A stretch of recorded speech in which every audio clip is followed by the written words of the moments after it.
Les Africains sont pauvres parce que leur pays adopte des politiques économiques de gauche. Et l'économie planifiée, le socialisme, le communisme, ça ne fonctionne pas. Ça n'a jamais fonctionné et ça ne fonctionnera jamais. Dites-vous que sa vidéo est tellement mensongère qu'on n'aura même pas besoin de parler d'un siècle d'extraction coloniale et que juste l'écouter 2 minutes parler d'économie suffira à voir que tout est faux. Quand vous vous concentrez sur un pays pauvre et que vous cherchez à comprendre pourquoi ce pays est pauvre, regardez ses lois relatives à l'économie. Et vous vous rendrez compte que c'est un pays de gauche. La Corée du Sud a eu son indépendance après bon nombre de pays africains. C'est un très mauvais exemple. La Corée du Sud a instauré un protectionnisme massif en fermant ses frontières et en subventionnant ses plus grands conglomérats, comme Samsung ou Hyundai. Ils ont ouvert leur marché à la concurrence une fois que leur industrie était devenue hautement qualifiée. Et là ensuite il aborde le cœur de sa vidéo, les pays d'Afrique qui s'en seraient sortis grâce au libéralisme. L'Afrique, elle, a misé sur l'économie planifiée et le socialisme. Seulement, ça ne fonctionne pas et heureusement, certains pays africains ont décidé de changer de trajectoire. Comme l'Éthiopie par exemple, qui ont décidé d'adopter un peu plus de libéralisme. Et la compagnie aérienne Ethiopian Airlines rivalise avec les plus grandes compagnies aériennes du monde. Est-ce que Ethiopian Airlines est une preuve absolue que l'État doit laisser faire son économie?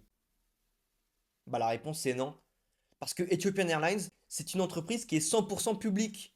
Le mec utilise un monopole d'État comme d'un exemple des bienfaits du secteur privé et de la dérégulation. Ça n'a aucun sens. Les hôpitaux sont délabrés.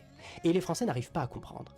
Eh bien, c'est parce que l'État ne se concentre plus sur le régalien. Il est beaucoup trop occupé à créer des taxes et des normes. Laissez les gens bosser, laissez les gens échanger, laissez les gens créer, laissez les gens vendre. Adoptez ce qu'on appelle le laisser-faire. Et vous verrez que vous aurez un pays respectable et respecté. Prendre l'état dégradé de l'hôpital français comme un exemple qu'il y aurait trop d'État, ça n'a aucun sens aussi. Les reproches des soignants français à l'égard de l'hôpital, c'est littéralement l'inverse. On ne reproche pas à l'État français d'être trop financé, mais de ne pas l'être suffisamment. Et le remède du laisser-faire qu'il veut appliquer à l'Afrique, on l'a déjà expérimenté. Dans les années 80 à 90, des pays d'Afrique extrêmement endettés ont dû appliquer les plans d'ajustement structurel du FMI et de la Banque mondiale. En gros, ça correspondait à la privatisation d'entreprises publiques, à ouvrir leur marché à la concurrence, ainsi qu'à baisser drastiquement les dépenses de l'État.